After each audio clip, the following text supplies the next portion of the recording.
There is now a challenge to Keir Starmer's leadership. We cannot keep getting rid of prime ministers like this. This is ridiculous. Keir Starmer has the lowest ratings of any prime minister we've ever had and ever known. But I go back to my central point. Downing Street is not a playground. Downing Street is the centre of our government. And I want this government to do well. I want it to succeed. There is so much in the country that we need to fix. And this sounds like the Tories. If you're the government, you don't feed it. Don't feed that agenda. This episode is powered by Fuse Energy. And there's a slight tendency to governments to talk about the future of energy as though it's some distant concept awaiting its next committee report. But in reality, of course, it's already being built, field by field, turbine by turbine, by companies like Fuse Energy. And Fuse is now the fastest growing renewable energy supplier in the UK, putting sustainability at the heart of everything they do.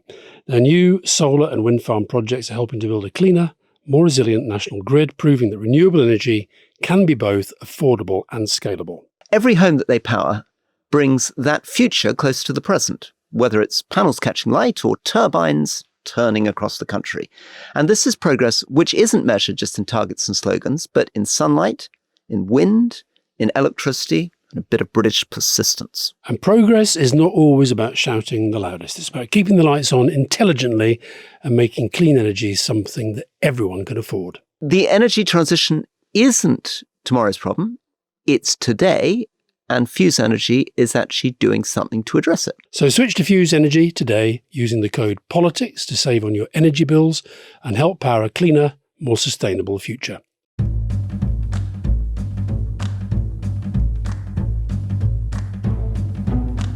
Welcome to the Rest is Politics Question Time with me, Rory Stewart. And me, Alistair Campbell. And we're recording this on the 12th of November, just after news has broken of a challenge to Keir Starmer within the Labour Party. And we're going to begin with that, obviously.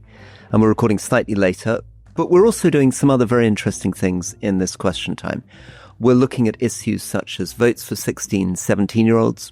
We're looking at the climate crisis, we're looking at what's happening in Mexico, and we're looking at some of the big questions around African democracy following the elections in Tanzania, with a following reflection right at the very end on Dick Cheney. But let's begin with what's happening with Labour.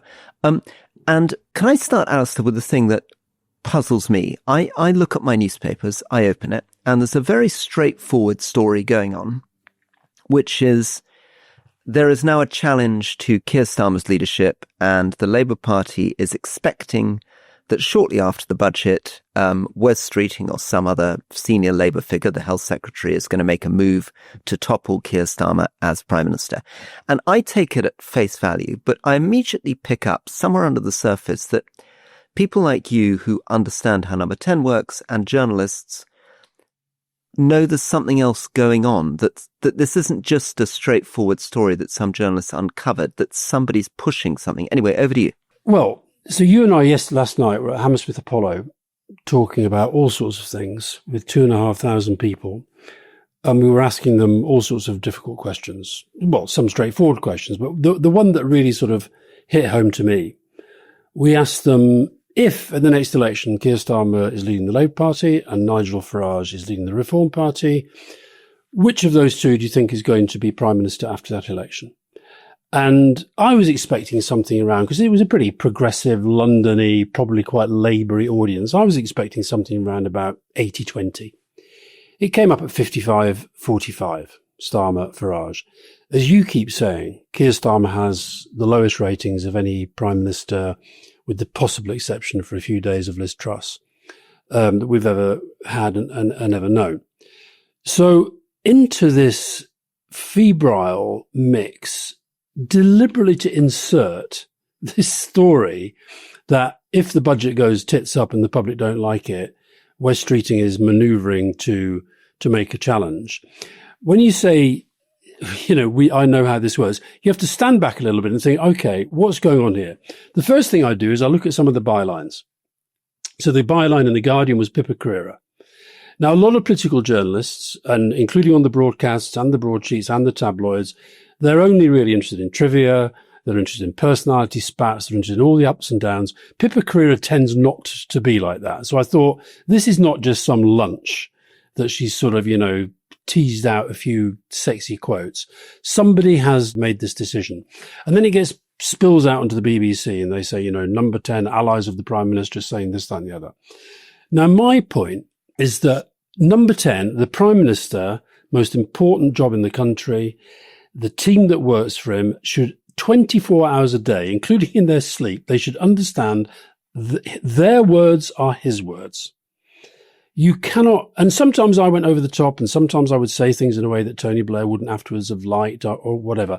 But what I never did was push an agenda of my own. So Keir Starmer has stood up in the House of Commons today and said, I have never authorised briefings against colleagues and it is unacceptable. Okay. Can I just pause a second? Because I'm already getting confused and I think the audience will too. So is the story actually that rather than what we expect, which is that somebody's picked up from, I don't know, Wes Streeting's camp that he's about to lead a rebellion against Keir Starmer, which would have been the story with, Theresa May, some ambitious person like Boris Johnson on manoeuvres, leaks, I'm going to move against. It's actually the other way round. That would be a very different story. Okay. Just to be really simple, the story here seems to be that number 10, for some reason best known only to itself, has let it be known off the record to journalists that they think there's going to be a challenge to Keir Starmer. More importantly, what they were trying to communicate is if and when there is a challenge to Keir Starmer, he is not going to walk away. He is going to see it off. He is going to fight. For bears of small brain, I agree that you totally disagree with this strategy, but what in the best case scenario did they think they were doing? Because it doesn't make any sense to me at all. What were they hoping to achieve? It doesn't make any sense to me either. I guess the only thing you could say might be, well, Wes Streeting is up to something. Oh, we're going to smoke him out, so we have to get him on the radio and the television, as he was this morning, to say this is completely ridiculous. The trouble is, it's a bit like the thing with the BBC. It's a game that's just gone too far. And to have, look, I was regularly raised at Prime Minister's questions. It is never good for a Prime Minister when the people that work for them, the officials, are being bandied about in the House of Commons. So when Kemi Badenoch today said to Keir Starmer, do you have faith in Morgan McSweeney? That is not a good place for the Prime Minister to be. And it's not a good place for Morgan McSweeney to be. And, I think what's happened is I think that there's this line that's run against Keir the whole time. He doesn't really understand politics. He doesn't get politics. And he's sort of subcontracted it all out to these sort of young guys who run around the place. And they're the ones who are doing all the sort of dark art stuff. But I go back to my central point. Downing Street is not a playground. Downing Street is the centre of our government. And the worst thing, you and I were at an event this morning, Rory, and if you remember the very first question that we received from a member of the public, she said, I turned on the radio this morning and I was in despair. I want this government to do well. I want it to succeed. There is so much in the country that we need to fix. And this sounds like the Tories. So to quote my mother, who's always to be quoted in these situations, so very long-term, strong Tory supporter, she's completely shocked. She said to me this morning, darling, we cannot keep getting rid of prime ministers like this. This is ridiculous. We've been through whatever it is, 5 of them in the last few years, and it's mad. We've had 7 since the invention of the iPhone in the week that Gordon Brown took office, 7 prime ministers. And the 7 prime ministers prior to that covered 43 years. And I do think this is partly the media, in that the media is so used to the change and let's have another battle, let's have another challenge, let's have this sort of trivia to talk about. But the point is, if you're the government, you don't feed it. Don't feed that agenda. I'm sorry if I'm not explaining this very well, but I'm very angry. You're doing your best, but as I understand it, somebody like Morgan McSweeney or somebody pretty powerful in the number 10 machine. Pippa Crerar wouldn't take it from, the cleaners or the messengers. It's got to be somebody with real authority. Somebody with real authority in the number 10 machine decided to tell the journalists that somebody was on manoeuvres against Starmer, almost certainly Wes Streeting, and there was going to be a leadership challenge. And their hope was that would force Wes Streeting to deny and would make the whole party gather around Keir Starmer and you'd see off the leadership and it would somehow strengthen his position. Whereas, of course, I read the newspaper and I think, now he seems really weak. Doesn't seem to strengthen his position at all. My phone on the way back from Oxford was because I switched my phone off for the thing that we were doing, and it was MPs, it was party members, it was ministers, it was like, and it was like, what the FUCK was basically what they were saying. What is going on here? And I was asking some of them what is going on, and really senior people in the government were saying, I honestly don't have a clue. Now, I think they keep having sort of, these, what I would classify as own goals, winter fuel payments, some of the sort of, overseas aid, all sorts of things that I would say, why did you do that? And then we say, well, okay, let's, maybe they'll learn from that. Maybe the operation will improve. Maybe things will change. My fear is that they'll just think those who are playing these games will just think, oh, well, this is just the old sort of timers wanging on about this stuff, but actually we're delivering this, that and the other. And I heard of an interview I did The World at One just now, and I was listening to an interview with Clive Efford, Labour MP, and he was basically saying, look, there are a lot of things that this government is doing that I'm very, very proud of, and I can say to my constituents, these are good things. There's things that you wanted us to do, we're now doing them. Nobody's talking about this stuff. We talk about all this crap. And this is what happens when there's no driving narrative. There is no clear, coherent strategy that everybody understands. There is no real sense of teamship and unity around that shared purpose. And in this incredibly febrile atmosphere. Strategically, just to step back, if I was talking to Morgan McSweeney or whoever this is, I would say this is an unbelievably dangerous game to play. Keir Starmer's on a net popularity rating of -52. I mean, Donald Trump's like on -15. This guy's in a very vulnerable, weak position that, at Bournemouth, when we did a show of hands on how many people think Keir Starmer's going to lead Labour into the next election, it wasn't the majority of the people, right? So this is not a good time when you have a leader in that position to be raising more questions and getting people talking about whether Wes Streeting would or wouldn't be a better leader than Keir Starmer. This is exactly the wrong time to do it. You're not going to strengthen Keir Starmer's position. You're going to weaken it. And listen, don't get me wrong. I said this morning, I think government is harder than it was. I think the way the media's developed, social media on top of it, but let's be frank. The rise of reform, I can blame, as I often do, the over-platforming on the BBC and the sort of soft ride that Farage has ever had since the Brexit referendum. I can blame all that. But the truth is, it is this operation and this strategy that has led to, in part, the rise of reform, because there was nothing that was driving it off the agenda. And I'm not underestimating how hard that is. But if I was speaking to these guys, I would be saying, for God's sake, you've got 3 years.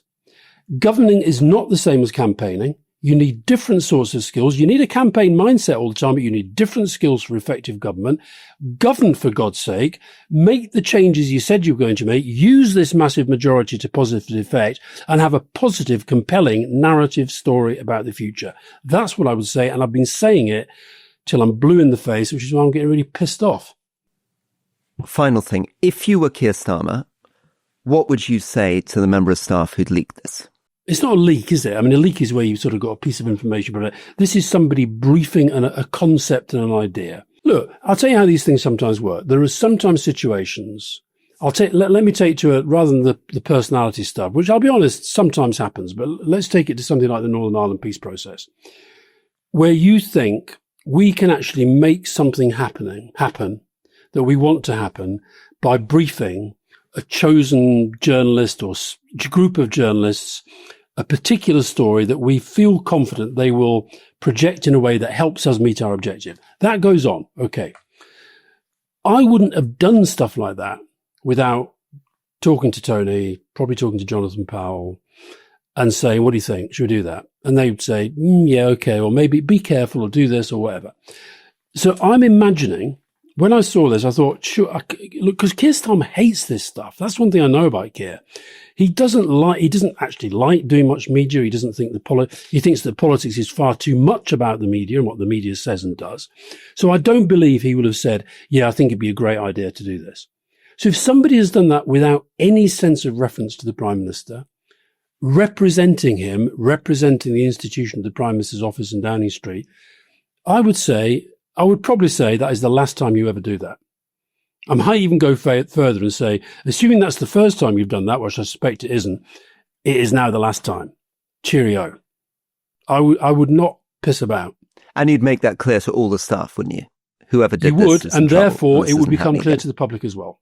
And you have to understand that's the world you're in. And look, I have some sympathy for Morgan McSweeney because I was, for many years, a kind of lightning conductor. I had way more press attention than he gets and way more media attention. And it was attention that most of the time I did not want. Okay. But I always understood there's a merit in this happening to me because it means I'm a lightning conductor and it's not happening to Tony. And Tony can fly higher and be more attractive and be more compelling and be better at what he does and all that stuff. Okay. The problem with this is that it weakens Keir Starmer. And once the people who are working for Keir Starmer are weakening him in the eyes, and forget the public, in the eyes of his colleagues, the fact these cabinet ministers can say to me, I don't have a clue what the fuck is going on. That is a bad, bad position for the leader of a cabinet to be in. So it's got to be gripped. It's got to be sorted, and he should do it pretty damn quick. Okay, Alistair, thank you. I think enough of that for now. Let's get on with question time. And do you have a question for us? This is a question from Gabriel. Dear Rory and Alistair, Gabriel, please spell my name right. I'm a year 12 student and have recently begun studying politics at A-level. Good, glad to hear. As part of my studies, I'm required to spend time reading the news and informing myself on recent events. Before, I would have considered myself someone who's relatively politically informed. However, I now realise how much of what I knew was only from social media and word of mouth. How can schools, parents and students ensure young people are politically informed, can find reliable and accessible news beyond social media and learn to question online information, especially as politics becomes more relevant to them post-16 and with the potential lowering of the voting age? Well, I think there's actually been some really interesting work done worldwide on 16 to 17. It's very relevant for you. You've been a big campaigner for 16, 17-year-olds getting the vote, which we really did disagree on agreeably. I was very against 16, 17-year-olds getting the vote. And my view being that often when I turned up in schools, 16, 17-year-olds wanted the vote, but didn't seem to know very much about politics and be very uncertain about how they were going to vote. And you had this very romantic idea, I felt, which is we're going to give the vote to 16, 17-year-olds, and then we're going to reshape the entire society, curriculum and culture to give them a completely different civic education they don't have, and then it'll all be fine. Anyway, tell us what you found out about 16, 17-year-olds and voting. Well, you have absolutely put your finger on my general position. Always been in favour of lowering the voting age, but I've always felt it had to be accompanied by an improved political debate and improved political education. But what's been interesting this week, you may have seen stuff in the media about this, and my old friend and colleague, Peter Hyman, has been out on the road with a young black guy called Shoaib Gamote. So two very different people, generationally, professional background, social background. They've gone out together and they've spoken to thousands of kids of this age. And they've written this report inside the mind of a 16-year-old. As you sometimes sort of take the mickey out of me with this because you think I'm too sort of, romantic about the views of kids. But actually, it is quite hopeful. So, for example, one of the things that they do watch these kids are watching a lot of video content. They are playing, 96% of boys are playing video games in some form. But for example, in their eyes, this generation, Andrew Tate is kind of irrelevant. He's just not a big part of their lives. Whereas our generation obsesses about the impact that we think that he's having. And so what they've explored is a very, very different media landscape that they're in. And it does have a lot of challenges within it. And there are some very strange sort of, role models that develop. But that one of their conclusions is actually this sort of moral panic, which suggests that they're all hungrily absorbing and sharing lies and fake news and the rest of it, just isn't borne out. That there's a lot more questioning going, that there's a lot more understanding. I'm really interested in this because my sense is that in some ways 16, 17-year-olds are an exaggerated version of all of us.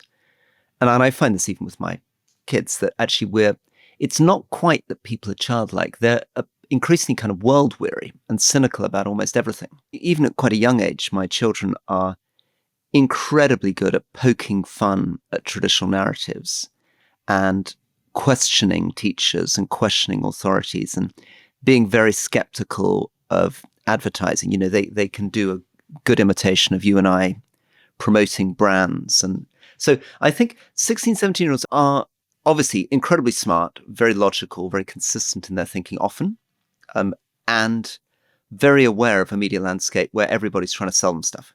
But the problem is that it can end up in a slightly nihilistic worldview where you end up almost trusting nobody. You've become so knowing, so cynical. You no longer trust the BBC. You no longer trust, I don't know, whatever, because everything is up for grabs.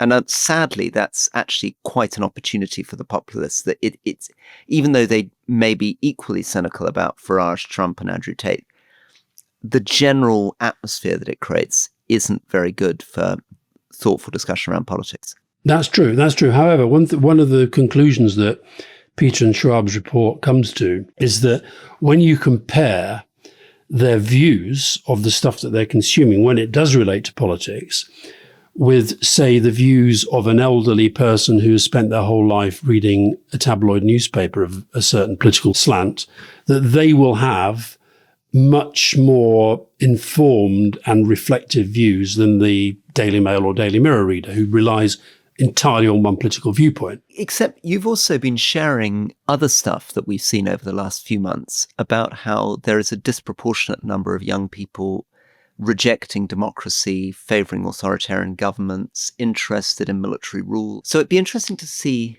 how that all comes together. One final thing, just before we move off this. When people often ask us for example, we're doing live shows at the moment, London, Manchester, Glasgow, and people will say, what should I do as a young person? How do I change the world? I'm not saying everybody should do this, but I'm quite interested in what somebody like Peter Hyman is doing, and indeed what Gerald Knaus is doing, which is these figures who are beginning to, without being in government, leading policy debates in really quite interesting ways. And often, in the case of Peter Hyman, pretty good at getting media attention. I mean, he's a former, I think, head teacher, was an advisor to Starmer, but instead of working in Number 10, what he's been doing is out on the road with Trump supporters.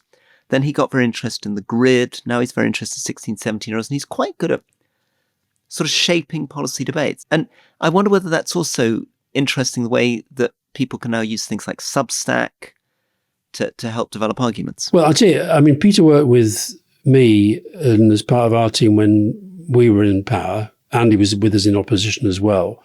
And he's a very, very bright, quirky guy. I think it's a shame he's not still with the Keir Starmer team, because I think it's his sort of thinking that we need more than the sort of thinking that seems to be dominant there now.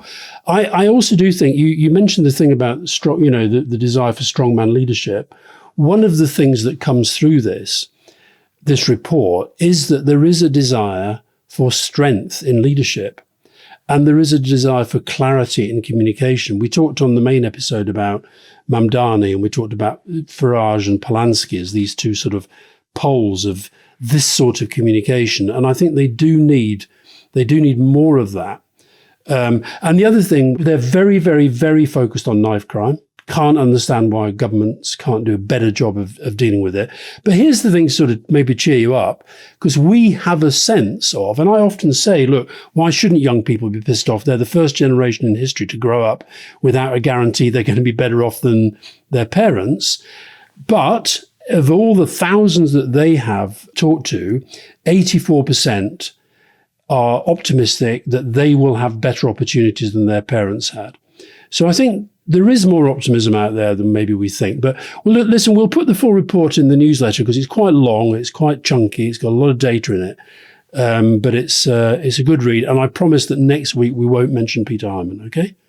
And I won't send you anything that he sends me to say, could you talk about this? So, Alistair, question for you. Georgia Tipper, what does it say about the state of women's safety in Mexico and around the world if a president is being subject to public groping and harassment? Well, it says a lot. And the reason that George has asked that question, I suspect, is because there's an extraordinary incident in Mexico a few days ago when the president herself was groped, sexually assaulted during a public walkabout. And she was on a walkabout, and am I right? A man reached out, groped her, tried to kiss her, and she's now decided to take legal action against him. Yeah. And this has got bigger symbolism because Mexico is the great home of machismo. Correct. And also because she made a big thing of it in her campaign, that we've got to change the culture. I was with somebody last night who's recently been in Mexico, was telling me that she'd gone on a train in Mexico and there were women-only carriages. And the reason for the women-only carriages was because most women on trains have reported being sexually harassed. This was quite an extraordinary thing. And the other debate that it sparked off in Mexico is a debate about security, because she's got this big thing, as did her predecessor, AMLO, about, you've always got to be out with the public. And she doesn't have very heavy security. So this guy had no trouble whatsoever. And it wasn't just, he basically went up there, tried to kiss her, tried to grab her breasts, tried to touched her on the hip. And she came straight out and said, if they do this to the president, what will happen to all the young women in our country? And femicide, which is a really big problem, I think there's something like 800 women killed, 4 being women, and 98% of gender-based murders go unpunished. So this is a real problem. What's happened is I think she's done this deliberately in saying, I'm taking this guy to court, I'm going to press charges. I think she's doing it as a way of showing I'm taking this issue really seriously. And interesting also because in many ways, Claudia Sheinbaum is seen as a sort of protege of AMLO. And so there's a narrative which would say it's a sort of left-wing populism, that there's some very worrying moves against judges in Mexico, attempts to control the military in Mexico. But there's something that she's doing here which is different. And that's particularly on these kinds of social issues and issues around women. Now, Rory, got a question here, which, unlike most of our questions, is what we call deliberately anonymous. In other words, this person does not want their name to be read out in public. You'll understand why. Please talk about the desperate situation in Tanzania. Post-election violence has seen over 1,000 protesters murdered by security forces. President Samir's implausible 98% election victory on October 29 followed months of her main opponents being jailed, abducted and disappeared. Curfew, internet blackout and chaos ensued. It is now illegal here to share video and photos of images likely to cause distress. Few international journalists are in the country to report, so the world is now silent and ignorant. It is a total crackdown on dissent. What next for this normally peaceful country? Well, thank you for that question. And Rory, this is part of the world you know pretty well, so why don't you answer this one? It's very, very troubling. And it's part of a much bigger story in Africa.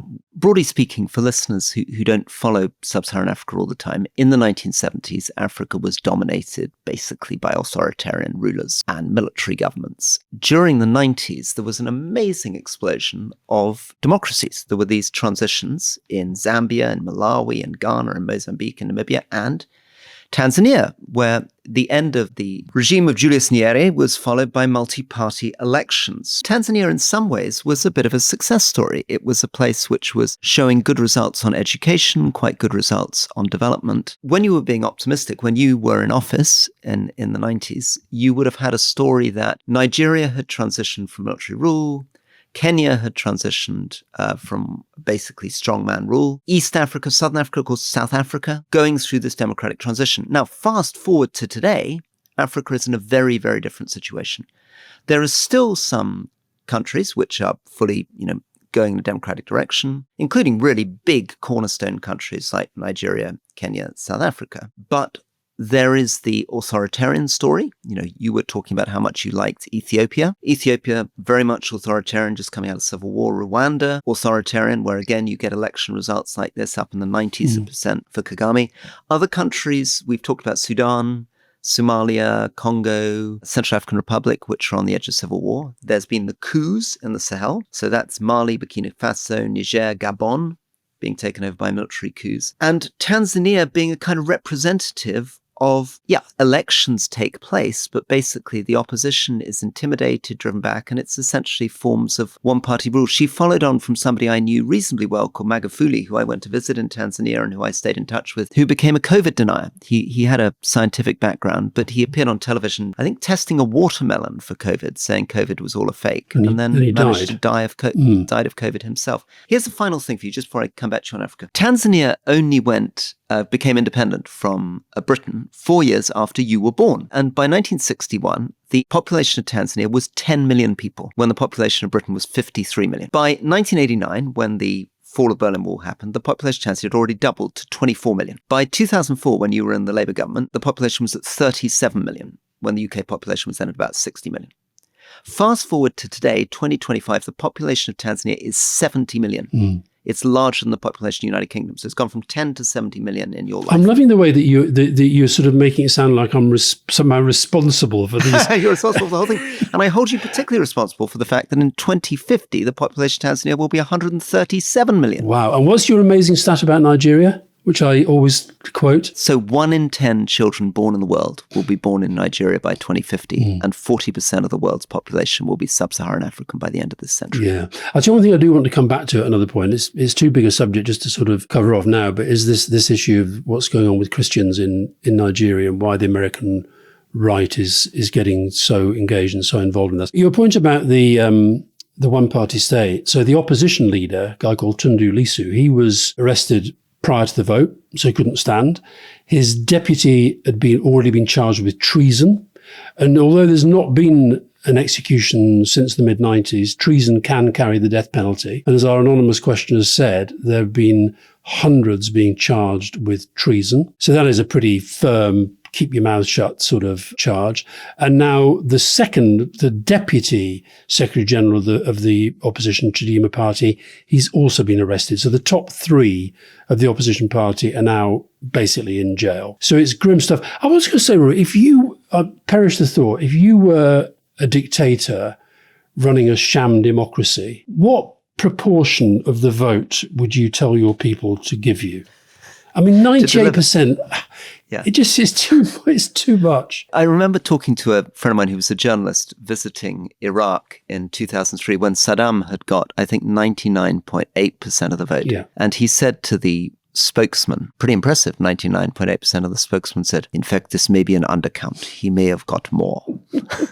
Okay. Well, listen, that's a very, very sad story. Thank you, questioner, for bringing it to our attention. And they're absolutely right, Roy, that these are stories that just don't get any ventilation. No. And I think we've lost the whole bigger story. We've lost this whole arc of remembering how Africa came out of a lost decade in the 80s, went into this incredible period of democratic transition. Even when I was Africa minister, there was still so much optimism about democratic transition. Of course, American administrations were really important in getting behind human rights and liberal democracy and governance. And of course, USAID funding, DFID funding, trying to support these transitions. And basically that's all fallen away. And Africa is in a much more, in democratic terms, a much more authoritarian place than it was 20 years ago. Yeah. All right, let's take a break. When we come back, we're going to talk about the climate.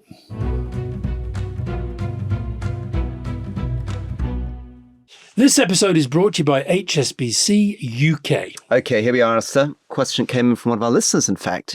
In your experience, Alistair, how do politicians try to ensure that the decisions they make are the right ones? Well, it's all about analysis of a problem. And I think, especially if you're a very, very busy prime minister or cabinet minister, it's about having a really good team around you. I mean, I know Michael Gove, who we interviewed recently, said we've had enough of experts, but I think experts are quite good when it comes to making decisions. So I guess it's best to take advice from people in the know, eh? Absolutely, Rory, which is why if people are planning their financial future, they should consider HSBC UK. That will mean knowing that wealth means more than money and understanding your financial ambitions, which is what they do. Whether you're saving to retire early or giving your kids the best possible start, they have the experience and investment options to support your goals. To find out more, search for HSBC Wealth. HSBC UK current account holders only, £100,000 investments or savings required for the advice service. Investing, Rory, as you know, has its ups and downs, so you could get back less than you invest. Eligibility, criteria and fees apply.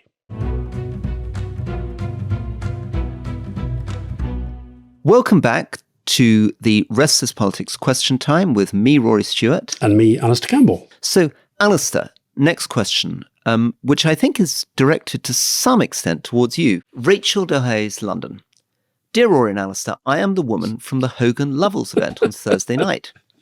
As I mentioned, I'm a super keen and regular listener, but I'm dismayed at the lack of attention and engagement you gave to climate issues. When I brought this up, you reflected that it's a valid concern that climate issues should penetrate your discussions more. You further explicitly committed to ensuring this will happen in future. My goodness, she may be a lawyer. These are complex issues full of misinformation. Listeners would benefit enormously from some of the insights and clarities you can give to this most imperative issue. You promised. A room listened and applauded. Look forward to hearing more. Well, listen, Rachel, thank you. But Rory, I love the way you said that was pointed at me, because actually we were both in the room, and she said that the podcast generally, and she actually felt that you were the one who'd had the sort of slightly unsound views on climate, a view with That's which... true. I was by far the least sympathetic in the room. You were in your full 16, 17-year-old mold. Exactly. Oh yeah, you're completely right. We should do more on this.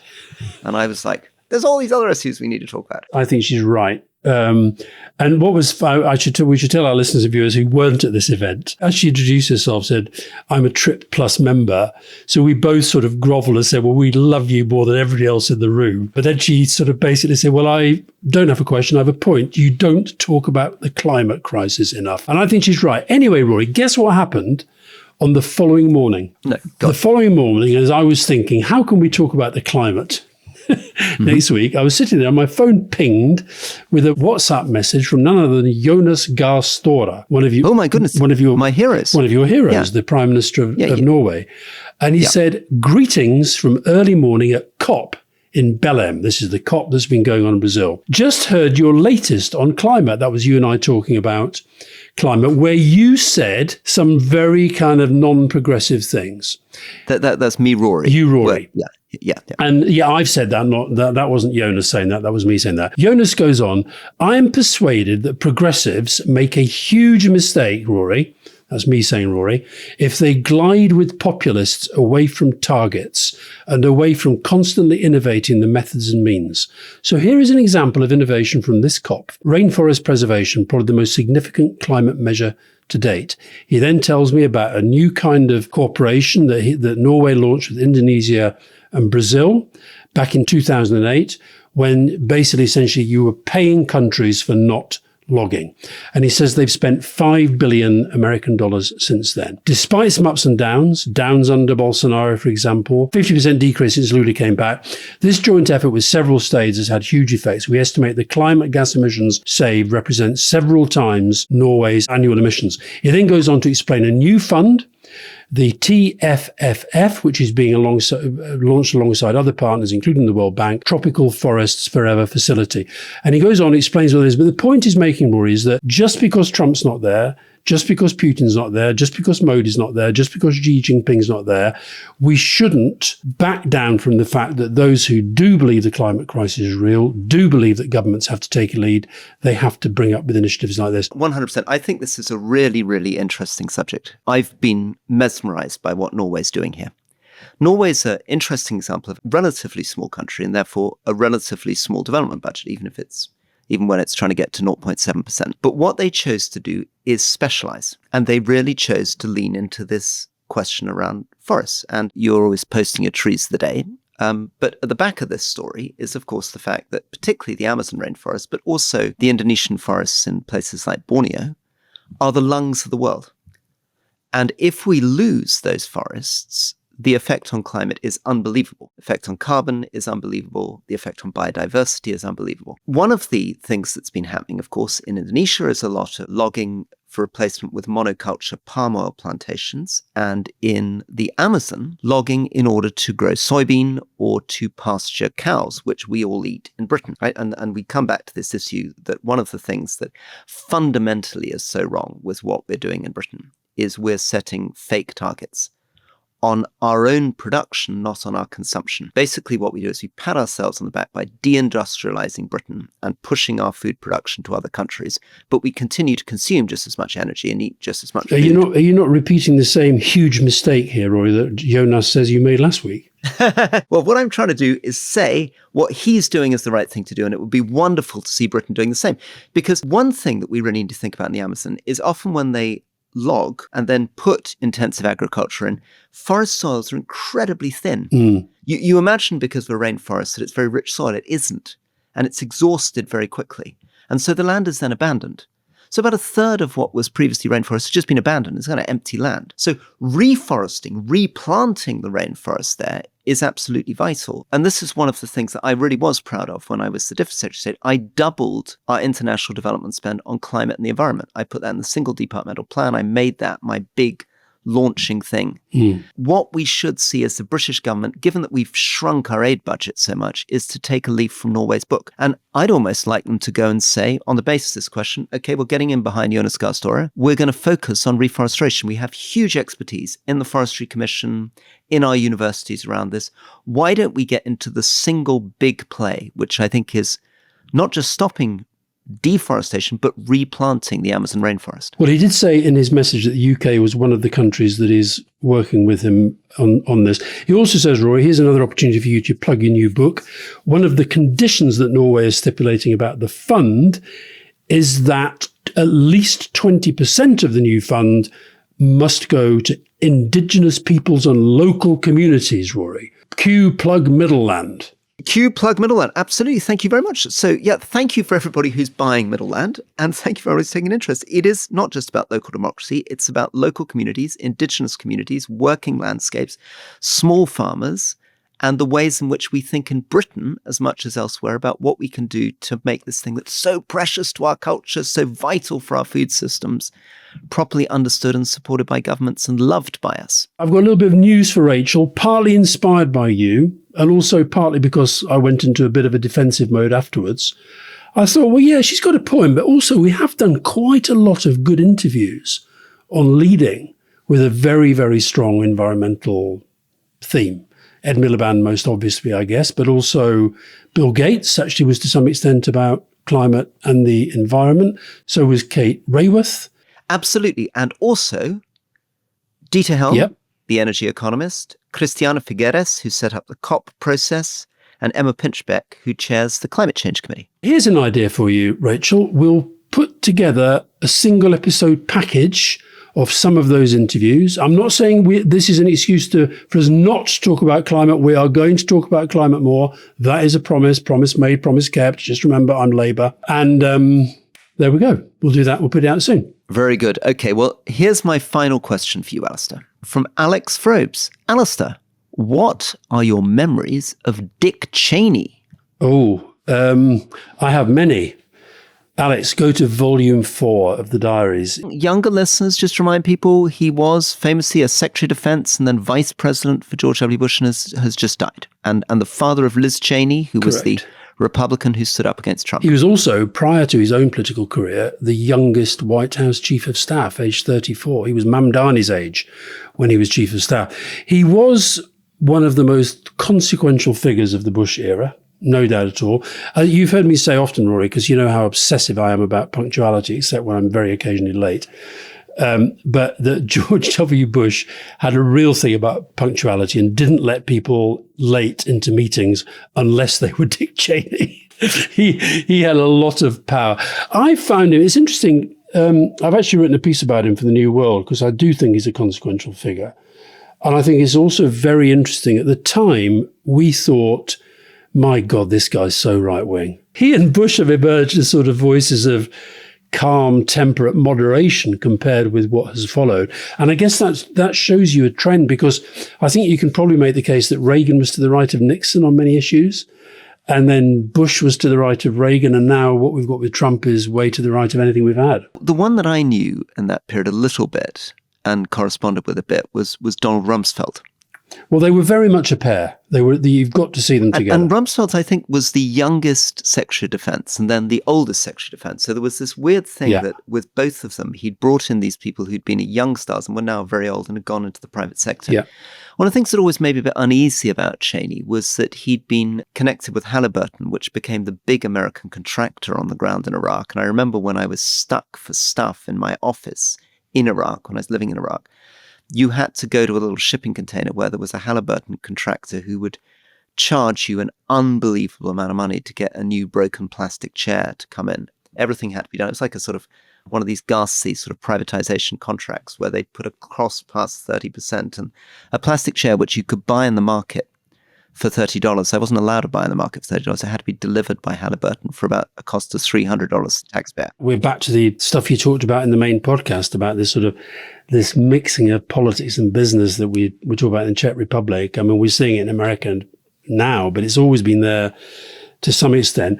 I went through, as I often do when people die and I'm asked to sort of talk about them or write about them, I did go and look through my diaries. And so you like this, Roy, after our very, very first meeting with Cheney, which was at Blair House, the official guest house in DC. And I said, if he was a Brit, you'd say total Tory. So he obviously didn't make a great impression.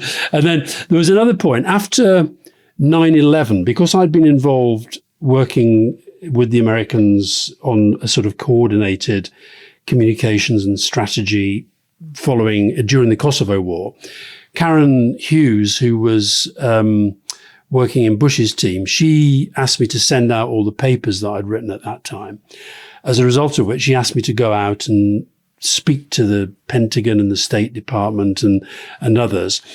But it was, and I also had a meeting with Jack Straw was in Washington at the same time, and we had a meeting with Cheney, partly to discuss this new proposal that I was putting forward.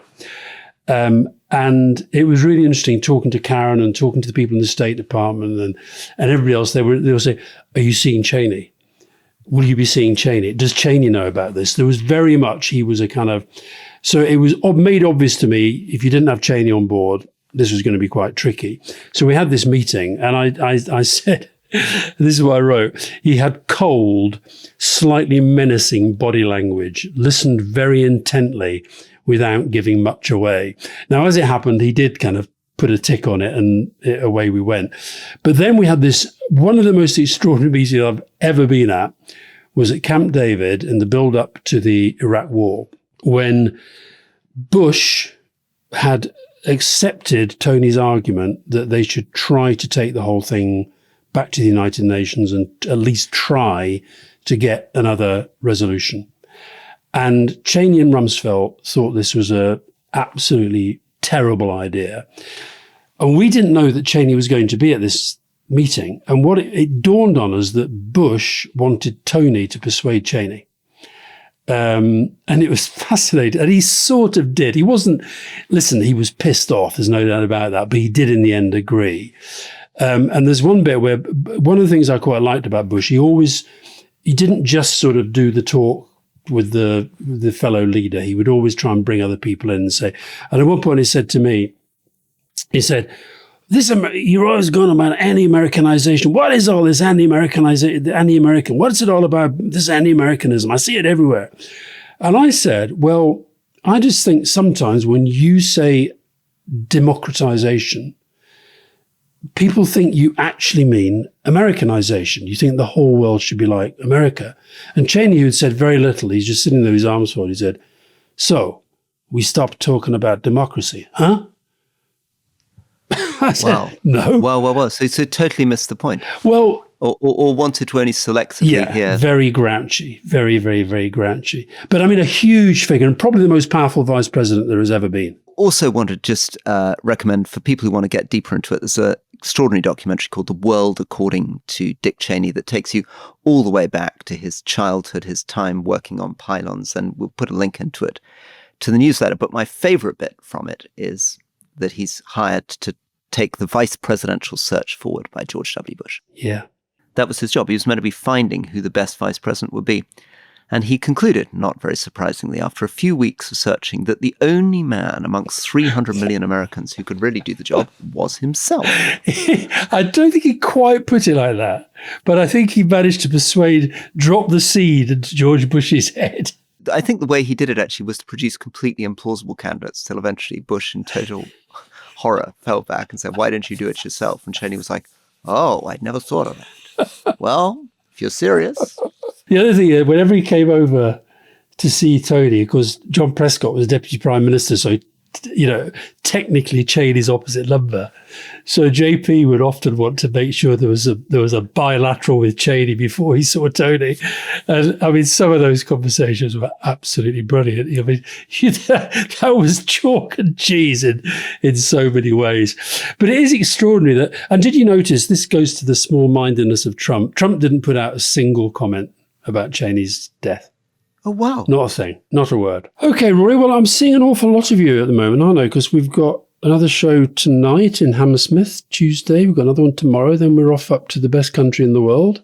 That's true. What did you say your favourite country in the world was the other day? Yeah, I got in a bit of trouble but that was you absolutely sucker punching me. Yeah. You were like, what's your favourite country in the world? This is on Bournemouth. And I said, Afghanistan. You went, oh, well, mine is Scotland. Yeah. And I thought, you politician. This time I'm going to remember when I'm asked what my favourite country in the world is, I'm going to say Cumbria. And if you read my book, Middleland, you'll discover it is in fact an independent nation. Very good. Well, see you soon. See you soon. Bye-bye. Bye.